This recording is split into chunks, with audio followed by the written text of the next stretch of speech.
How's it going, everyone? Mad Spartan here, and today I'm bringing you war number 9. We are so close to the end. It's so much. It's just so exciting. My path was pretty difficult, and it was a pretty big war for Storm X of all people. I will be taking the Rooted Blade and the right back at it Bullseye, which were two fights that I was not really nervous about, but more just like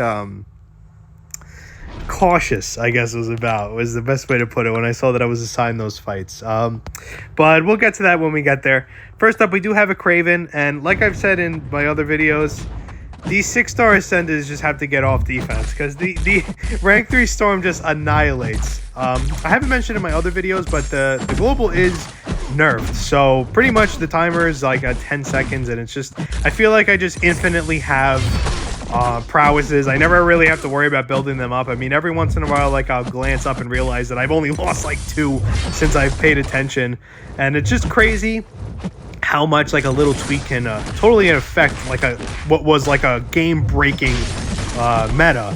And just like that, it's basically just turned to nothing at that point. Throw an SP2 here, and he's done. That's just how easy it is. All these fights last like less than a minute. It's crazy.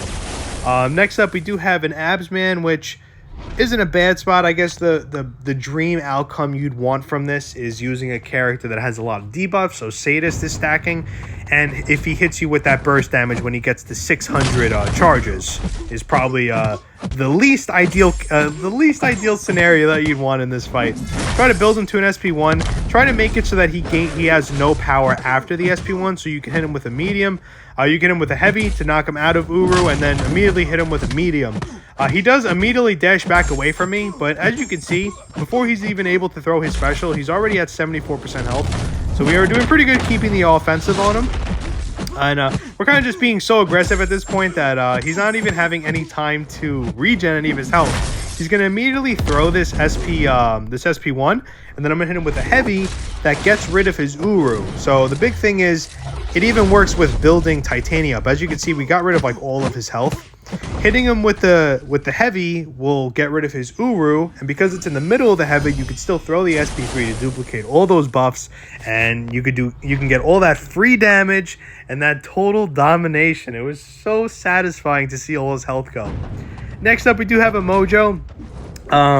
Not really much to say here. It's an unawake Mojo. I guess, you know, if you're not using a buff immune, he can get rid of the fury that you get when you knock him down. So not only do you have to follow his prompts with those champs, you'd also have to make sure that you can knock him down and gain the fury without him taking it away from you, which I guess is a whole nother thing in its own. But because we have Titania, there's literally nothing to worry about here. He is being very generous with that SP1, so I'm definitely happy about that. I don't want him to get to the SP2. There's not really any particular reason why, but it's just more of, I didn't want to deal with dexing it. I know that the D-Gen will do no damage with Haymaker and all that. We do end up not throwing the SP3 in the middle of the heavy because I miscalculated. I thought the first hit of the heavy would give me 3 bars, but it didn't. But it doesn't matter because a 5-hit combo gets him down too. And just like that, that's another fight down in like 50 seconds. It's definitely so satisfying to watch. Next up, we do have a Baron Zemo EMP, which, fun fact, is actually like one of the 2 fights that I prepared for when I was in the off season. I thought about it. I said, I don't know what I'm going to do when they put these champs here. And at the time, I didn't realize that Storm X has her shock resistance actually works on EMP, because I tried it. I swear on everything, I tried this like 5, 6, maybe 7 seasons ago, and her shock resistance didn't work on EMP. I would just melt. I don't have any videos of it, but if any of you like had seen it firsthand, she never used to work with it until one of my alliance members just tried it in off season, and we found out they just like silently fixed it, which is whatever. At that point, I'm just happy that it happened. As you can see here, she's not taking any damage from EMP, and also because obviously the global is nerfed, it just makes it so much easier to build up. No stress now when building up prowesses. If we do happen to stun him from her Lightning Tempest, he won't shrug it off because we have over 3 or 4 prowesses. So overall, it's just a total domination fight that when we finally get to the SP2, he's already dead by then. And just like that, he's down in 50 seconds again. We're just mowing through these guys. And now, the fight that I was most nervous about was Bullseye. I do have a Horseman on it, and I realized my mistake. It's unfortunately not a solo, but you guys are going to kind of see how it kind of works. I throw a white mag on here and also have Horseman, and I'm fully boosted, if any of you are wondering. And I was very upset because I didn't pop any gray boost. Maybe I popped an indestructible or something. I don't really remember. But as you can see, I'm going to be hitting his block to build prowesses. And my first mistake that I realized right away was I am not hitting him enough to get rid of his prowesses. I think the biggest thing was I was being too passive with a champ that I wasn't too familiar with, and unfortunately that allowed him to build up his prowesses at a pretty fast rate, and also made it so that I'm constantly blocking SP1s with huge prowess buffs on them. The dex is easy. It's not too bad. We do gain the Fury here. I am still on Lightning Tempest from my EMP fight because I was just trying to gain stun so I can build him, build my SP2 as fast as possible, because in this fight, I wasn't looking to stay here too long. I mostly just wanted to get rid of his health all in one shot.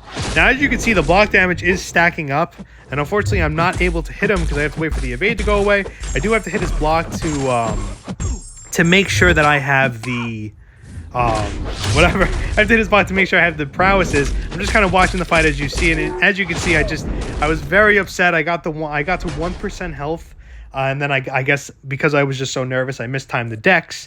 I was trying so hard to get to the SP2. I mean, the only good thing that we can take from that is, thank God the global is nerfed, because on top of all that, to have to make sure that my prowesses were up would have just been too stressful.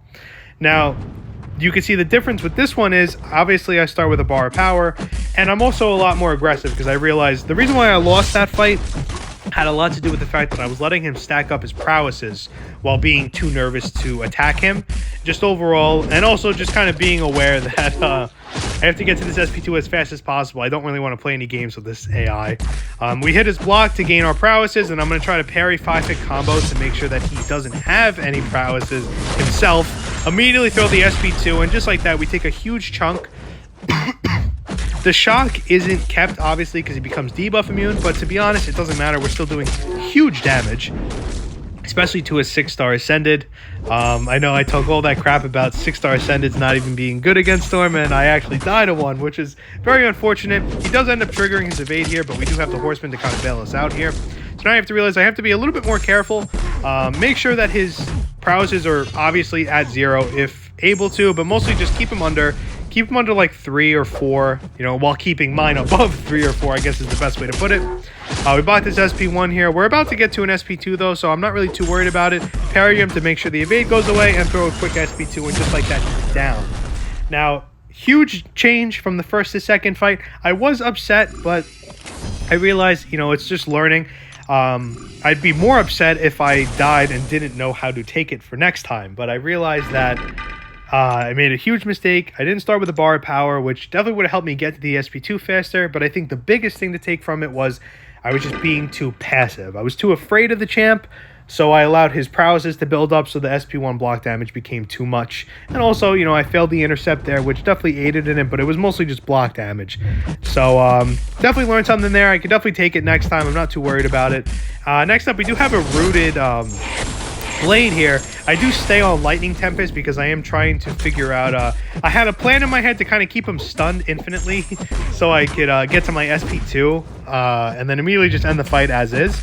But then I realized my mistake later on in the fight. You guys are going to see that the stun doesn't last long. that was my parry stun, but to be honest, it doesn't matter too much because my my stun from my Lightning Tempest is even slower than a parry, so I realized it wasn't even going to work. And as you can see, I tried to throw it there, and if he would have parried me again, it would have worked. But instead, he went for an attack, and I was able to hit him. And just like that, a quick nuke. Yeah, I'm not even going to say that was a bad war. I'm definitely happy with the progress that I made. Not upset. Obviously, it sucks to not get the one-shot on things, but I feel like to learn why you didn't get the one-shot and to learn to be better on it is even more important than anything else. But, yeah, actually, this is, as I'm voiceovering this, we're still in the war, and it's just, I haven't even checked the score yet. It's too stressful. I was going to check as soon as I was done here. But, yeah, I hope you guys enjoyed the video, and I'll see you all in the next one.